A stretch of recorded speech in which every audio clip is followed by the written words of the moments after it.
ought to be in pictures. You're wonderful to see. You ought to be in pictures. Welcome to Deep Dive Movie Reviews with my friend Steve Hackman and myself, James Marsh. This week we return to India for Prashanth Neel's KGF Chapter 1. Hey, but before we begin our journey into KGF Chapter 1, if you haven't subscribed to Deep Dive Movie Reviews, it'd be a great help to us if you did that. And while you're there, go ahead and ding the bell right next to it so you never, ever miss a video. And just as a reminder, Deep Dive Movie Reviews does contain spoilers, so you have been warned. James, let's talk about KGF Chapter 1. Okay, so first of all, I want to say thank you, everybody who watched our RRR video, which we posted about a month ago.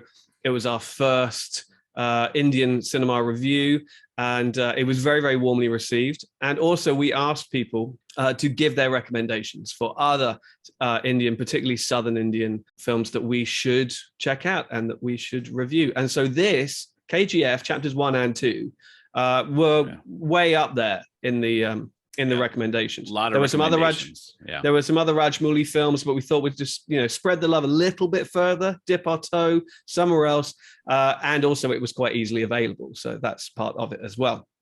So here we turn to KGF Chapter 1, which is a Kannada.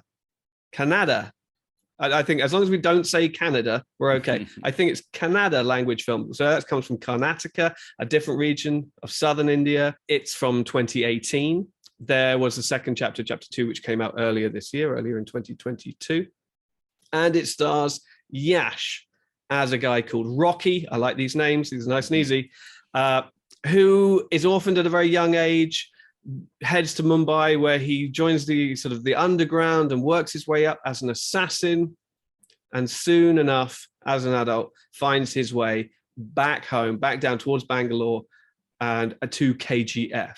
Now, KGF, if you don't know, are the Kolar Gold Fields. It's a gold mine that is being operated illegally by a gangster cartel under the guise of a limestone mine, and the action is framed in flashback around an interview between a journalist and the author of a book called El Dorado, which is kind of like a whistleblower text revealing what has happened, and the government's been trying to ban the book and shut it down, and so this ambitious female journalist is having a sit down with the author, who is essentially telling all. That's about the size of it, isn't it, Steve? I think that's about it. I think Prashanth Neel, he swings for the fences in this film, and I'm using a baseball and American terminology for somebody who's really trying to hit that home run. I really appreciated that this film is big in scope. It is. I love that kind of, I was trying to think of kind of the American equivalent type story of the young boy born into poverty who rises up through the ranks of either legal or illegal structures to come out to the top. I think of Taylor Caldwell's Captain of the Kings, Rich Man, Poor Man, these long behemoth type stories that follow the journey of one young person up through the ranks. And so in this film, in KGF Chapter 1, I got a little of that feeling of Rocky, born into poverty, and that he is going to, because of the vow that he's given his mother, there's nothing that's going to stop him. And so there's elements of that I really appreciated in this film. I love the cinematography. I enjoy there's scenes in this film with the labor camps and the gold field and the gold mines that were visually stunning to watch and quite enjoyable. Having said that, I do have some issues with the film, and because I am relatively new to Indian cinema, I got to be careful. I'm not basing everything off of RRR. Obviously, RRR is something that resonated with me and yourself really well. So I found myself comparing this to RRR. And at times I struggled with KGF because of my comparisons. There are certain things I wanted to see happen in certain ways that didn't quite happen. And we can get to that in a moment. But I also struggled, and I don't know how you feel about this, James. I felt the editing was really choppy in this. Maybe I'm just getting old, but I felt at times like I just want the camera to linger on a scene for more than a tenth of a second. I felt like just when I was starting to grasp a scene or see a person or try to identify what's happening in a particular situation, it was suddenly jumping to somewhere else. And I'm not even talking about just fast choreographed fight scenes. I'm talking about even the dialogues and the sudden shifts that I found were difficult to track at times. I don't know how you felt. Yeah, no, that's absolutely like at the top of my list of criticisms about this film. I'll get to what I liked about it in a minute. But yeah, I mean, Neel, the director, he's got so much energy and enthusiasm and ambition for what he's trying to do that he, in this way in particular, he kind of gets in his own way a little bit. There are dialogue scenes which are like shredded in the editing booth. Yes. You know, they just cut back and forth so quickly that it's almost giving you kind of motion sickness. And you're like, I get it. You're trying to give it a sort of a raw, kinetic, energetic feel to it, but you're going a little bit too far to the extent that it's becoming disorientating.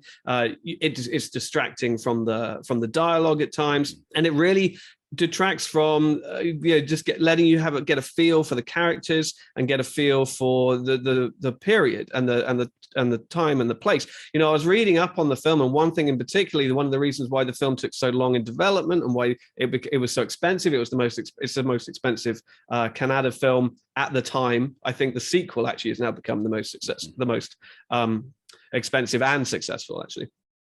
Is that he wanted it to be authentic. He wanted every element of the production, from all the props and the costumes and whatever, to be perfect for the time and for the place and authentic in that way. And if you're cutting so quickly that we don't really have time to appreciate that, then I think it ultimately detracts and takes away from the viewing experience.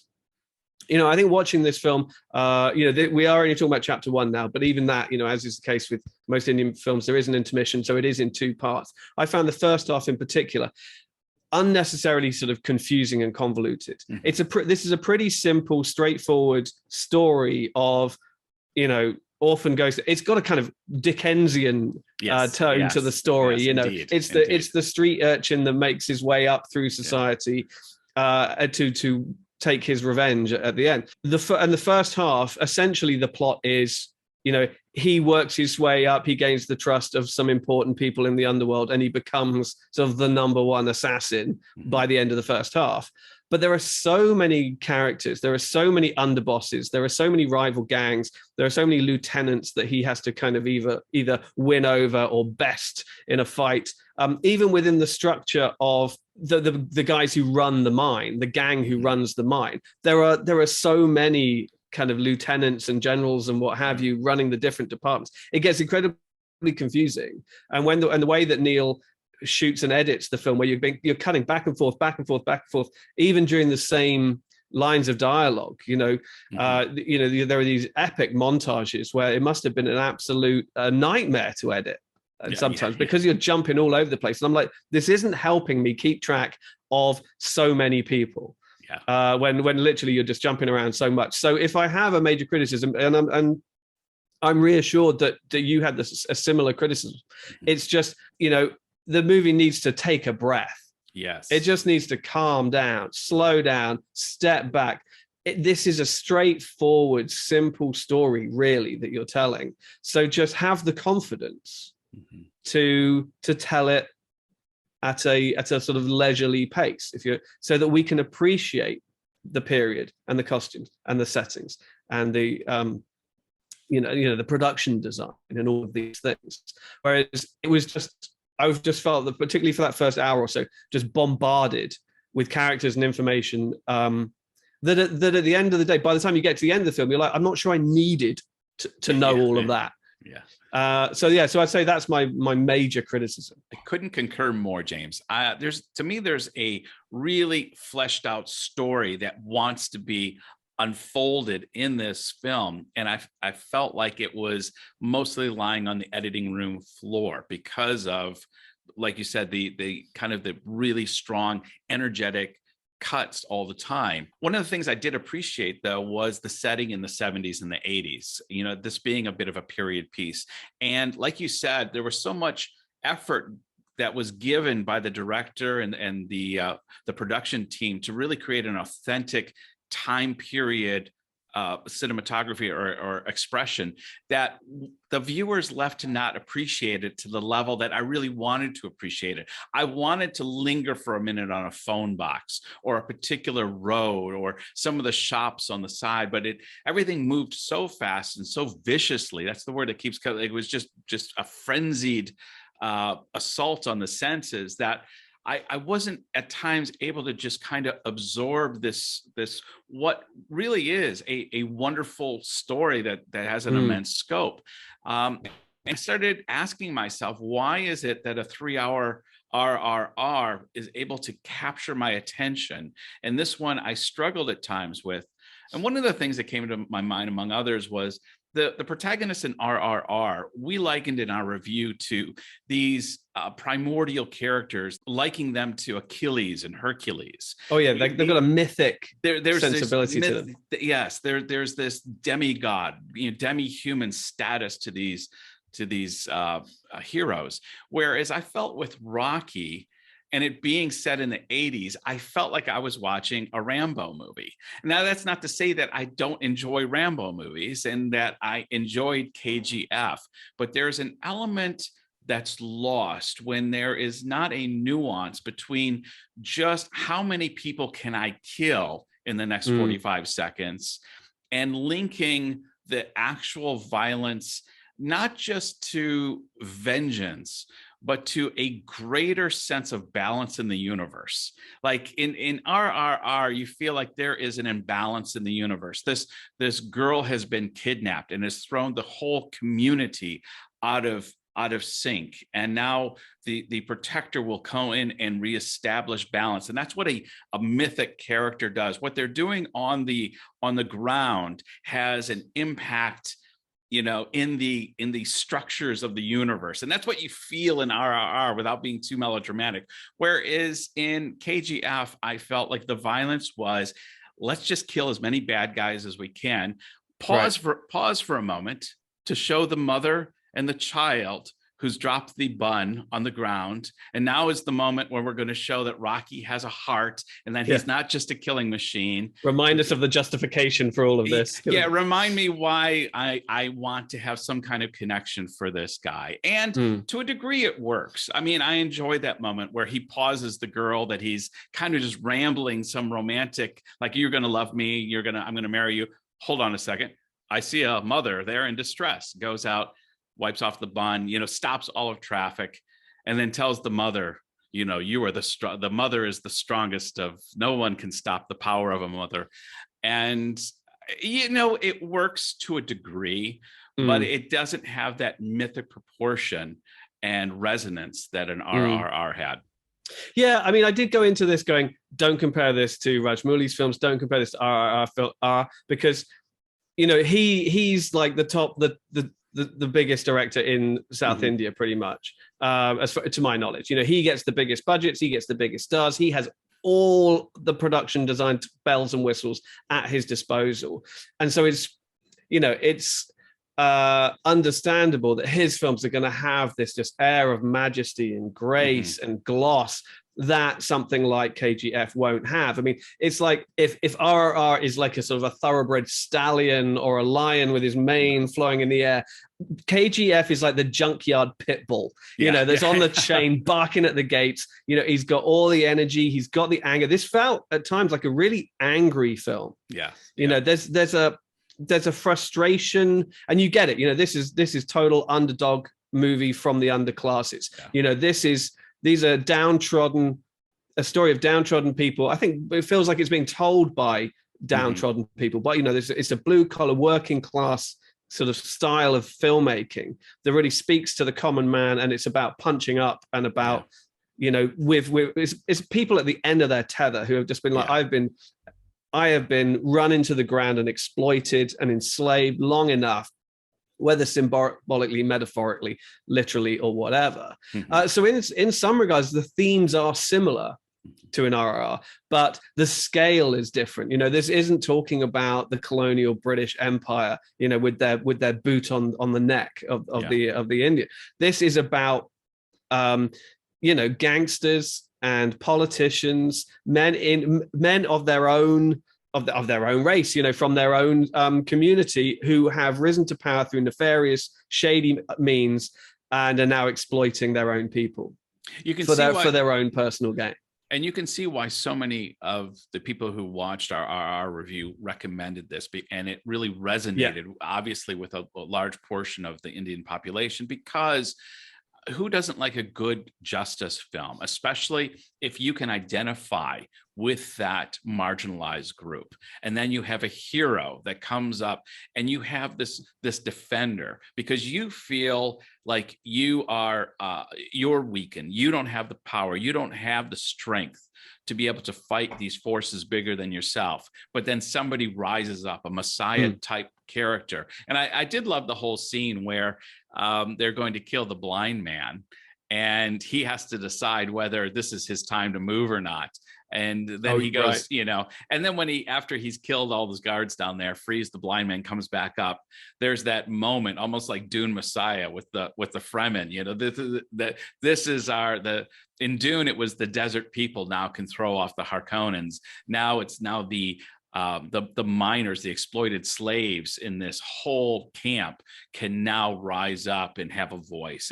And that's a powerful feel. And that's what, film has a powerful way of being able to project these stories and allow us that escapism to see justice when maybe we don't always see justice around us in our everyday life. Yeah, no, absolutely. I mean, it felt in a way the difference between sort of Batman and Death Wish.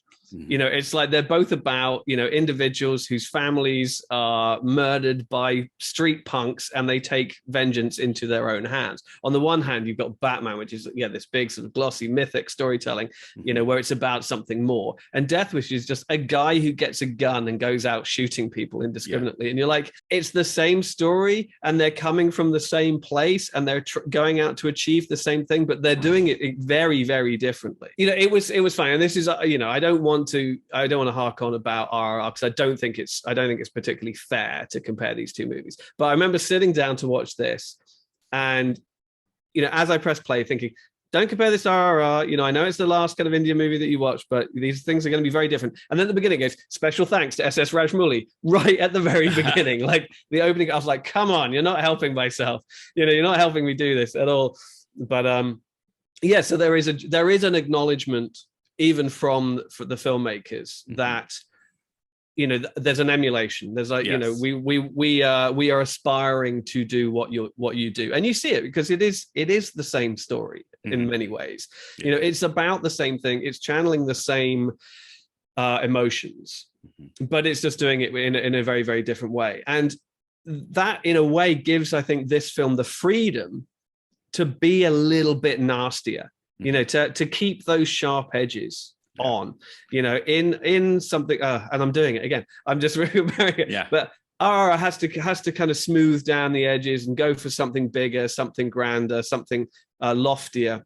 Yeah. Whereas KGF, its teeth are bared. Its nails are sharpened to points, and it's gonna go for you. Well, that's the thing. In this film, there is really no let up for a moment. Whereas in RRR, you have that 20-minute segment in the middle where it becomes a romantic comedy. And the violence is put aside to the moment, and we allow these characters to flesh themselves out a little bit more. We get to see the humanity in them. You don't feel like there's a concocted moment to remind you this person has humanity. Both of these men have there's humor, and there's a love of life, and there's a love of people, and a love of their country. Whereas at times with this, it felt like you said, the scale is just much smaller in this. And it's unfortunate, because I thought Yash, the actor who plays Rocky, does a really good job. I mean, I liked watching this guy. He has that look that when he stands up, I love the picture. Everybody has their head bowed. He's got his head standing up tall. There was a part of me that was like, yeah, Rocky, like I get it. And so one of the tools used in this film that I thought could have been done better was, I would like to have seen more dialogue with Rocky, but at times the narrator's voice to me intruded into the scenes too much. Rather than starting off and setting the time and place and maybe a situation for us, and then having the narrator's voice fade into the background, and then let the natural dialogue and the interaction of the characters play out. It's like the narrators kept interjecting and I kept wanting the narrator's voice to be silent for a minute, because I want to hear these characters talk. And so that's something that I found a little distracting, and didn't allow for the actors to really kind of naturally flesh out their characters. Yeah, no, I think that comes down to the same thing that we're talking about with the editing. I think it's a stylistic choice that the director Neel has made, that does just keep you detached. You know, and I think one of the problems with that is that you don't really make much. Well, I didn't really make much of an emotional connection with Rocky. You know, I think Yash is great. He's incredibly charismatic. You know, he really holds your attention, holds the screen. He looks fantastic. But I struggled to really like Rocky as a person. You know, despite, you know, he has the most sort of tragic of backstories. You know, his mother was a sort of 14-year-old when she had him, and then dies when he's still so young. And she says to her within her dying breath, kind of, you know, go just become a rich man. Yeah. That's your goal. Just be rich, because then only the rich people are able to accomplish anything in this world.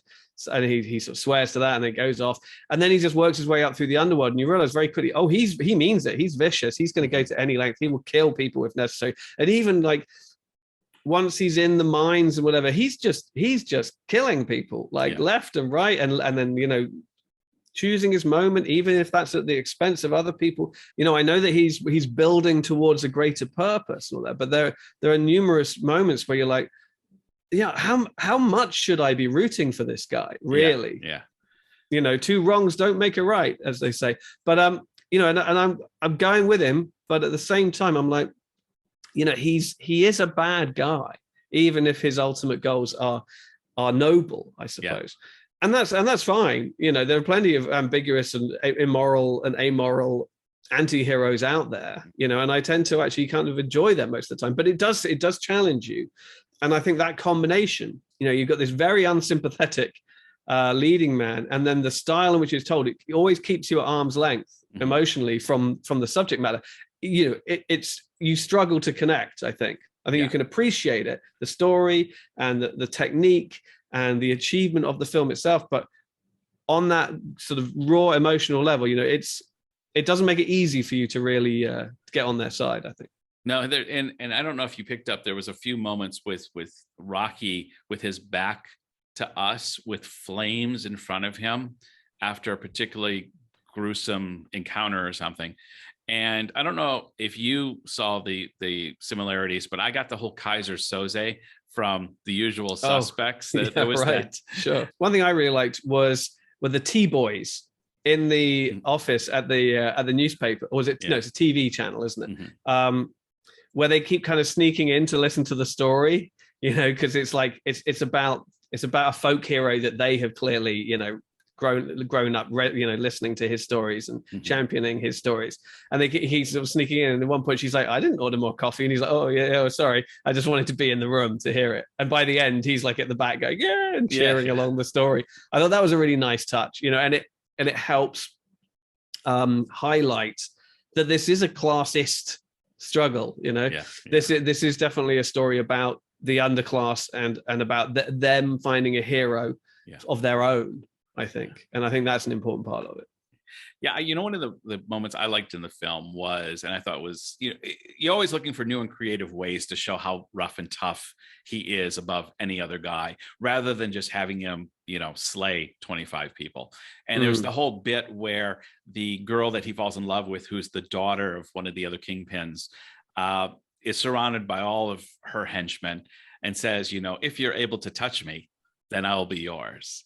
And all these guns are just ready to, and he turns and he walks away like he's going to give up, and they're shouting their insults at him, and then he drives a petrol truck through the Yeah. curtain wall and unloads all this petrol, and he gets out and he lights a cigarette, and of course they can't do anything because they're going to light themselves up on fire. And he goes up to her, and then he doesn't touch her, but he just kind of gives her the bit to show how much better I am than any other guy that you've ever considered in your whole life, and how really you need to come see me. And how willing he's far to go, Yeah. And so it seems how far like he's willing to go. Sorry, I completely messed that up. Scenes like that do a lot more for me than watching another 25 people getting their heads bashed in or their machete, because you can only watch that so much. And that's one of the downsides of this film, I felt, was past the sheer body count of people he kills in this film. The number of moments where there's these really enjoyable scenes, and there are some in there. There's not as many as there could be because they've chosen to really accentuate a body count, and I think that limits the film's potential in my eyes. Yeah, no, I know. I think that is fair, actually. Let me just ask James, watching this film, is there any police going on? It just seems like there is. Gangs just operate without any. I mean, not only do they have like little organizational crime going, they're able to organize whole camps with slave labor. And I'm thinking, where's the journalists exposing this? It seems like in the future there seems to be journalists that are interested, and there seems to be a real disconnect from the future where things seem modern and we're going to tell the story, and we have a journalist. And opposed to 30, 40 years ago in the 70s and 80s, where apparently huge gangs were able to operate slave labor camps under the noses of whatever officials. I don't know. Yeah. What officials? Maybe they're too busy sitting back, counting their money. And, and there's this huge international gold smuggling operation going on as well. I think it's a very definite choice being made, but there aren't any cops. I don't remember even seeing any being paid off or anything like that. No, it does feel kind of like the Wild West. It's a lawless land, but maybe that's the point. I think at the end of the day, this is a kind of nuts and bolts sort of beat 'em up action movie, that feels like a kind of throwback to those sort of Charles Bronson, Chuck Norris kind of movies. Where like you said, the stakes are lower, but the body count's higher. They are a bit more vicious, a bit more graphic in the violence and what have you. Yeah, but you can feel underneath there is, there's the trembling and the rumblings of something greater. There is this kind of messianic rise, coming about. And so I am intrigued to watch part 2, chapter 2. And so we will definitely be doing that in the near future. And I'm interested to see where the story goes. I know that they have more money. They had more money for the second one. I think it was supposed to come sooner after the first film, but then COVID got in the way. Of course. And so I think that kind of delayed production by a year or two. But it did come out like a couple of months ago. And I know that they had a bigger budget, the biggest ever for a Kannada film, and it already became the most successful Kannada film. So clearly, there is an audience for this, and I'm curious to see where they go with it, where the story takes us. That said, I think we've covered our criticisms of it. It's not a perfect film by any means. I think the production. It's a shame, as we said, it's a shame because the production design was clearly there, but then the stylistic choices in capturing that almost detract from it too much. But this is something that I wanted to say. Is just you get a feel that this is a different kind of people, a different sort of state, a different community. If nothing else, from just like the hair. There's so much kind of hair and facial hair in this movie. Everybody has these fantastic beards and fantastic sort of heads of hair. There's also so much smoking in this movie. I know that it's the law in Indian cinema that whenever anybody smokes on screen, you have to put a little caption on screen that says smoking is harmful to your health. But it happens so much in this movie that it actually is a reminder more than it is a warning. It's a reminder, hey, a character's smoking again. Hey, a character's smoking again. And when they're drinking as well. And it's almost like a body count ticker, that you have going on. You're like, wow, and it just makes you realize how much smoking does go on. Maybe it's because so little smoking happens on screen in big Hollywood movies these days, because they have, made a real effort to keep it all off screen unless it's a particularly villainous character. But here it's like, yeah, there's so much drinking, so much smoking, so much facial hair, and I'm just like, oh yeah, here we go. I was going to say, this is a different world. In a Western movie, you could kneecap a guy, and that's fine. But if you pull out a cigarette, you're going to get an R rating and all kinds of advocacy groups. It's nonsense. Yeah. It's nuts. So James, drawing this to a close, what do you think should be our instrument for critiquing and reviewing KGF? Ooh, that's a good question. How many bars of gold we could? Let's keep it as bars of gold. Yeah. How many bars of gold? Okay, so I think for the most part, I'm definitely glad I saw it. This is another new chapter of Asian cinema that I've just dipped my toe into, and I'm curious to see more. Can't wait to see where the story goes. That said, I did have reservations about it, and I think we've covered all of those. So I'm going to give it, a solid, optimistic, yet ever so slightly cautious 3 gold bars out of 5. James, I think I'm pretty close to where you're at. I'm really thankful that our review of RRR was so well received, and it's really gave me the enthusiasm to really expand my cinema awareness. And so I'm really looking forward to watching more and more Indian-based films, Southern Indian films. And KGF was, I thought, a delightful film to watch, despite the criticisms that I noted. And it is unfair that I have such a small comparison base. So everything is pretty much being compared to RRR, which I gave a 5, a perfect score of 5. Because I can give a half score, I'm going to give this 3.5. I enjoyed this film. It was exciting. I enjoyed the characters, despite some of the criticism of the editing and some of the high body count vis-a-vis allowing the story to unfold. This is a movie I could recommend, particularly people that want to explore more Indian cinema from maybe outside and a more international audience is looking in. And I, like yourself, I'm looking forward to being able to review KGF Chapter 2. Excellent. I feel the same way. Right. So on that note, thank you very much for watching. Thank you very much to everyone who recommended that we watch this movie. And we will get to Chapter 2 and some of your other recommendations as soon as we can. In the meantime, let us know in the comments what you thought of KGF Chapter 1. Which other Kannada language films should we be watching? We want to keep expanding, keep building our knowledge so that we don't have to compare everything to RRR going forward. But we'll get there. And while you're there, please check out some of our other videos. If you haven't watched our RRR video yet, please go and do that. And we have about 50 other more videos, so have a look. Yeah, absolutely. As you can see, we really take your comments seriously, and that's why we chose this film, because that's what you asked us to review. So please, other recommendations, as James said, please put them in the description below, as well as, you can also find links to our audio versions.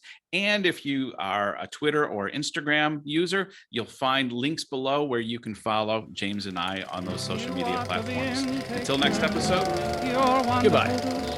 Bye-bye. You ought to be in pictures, oh, what a hit you would be.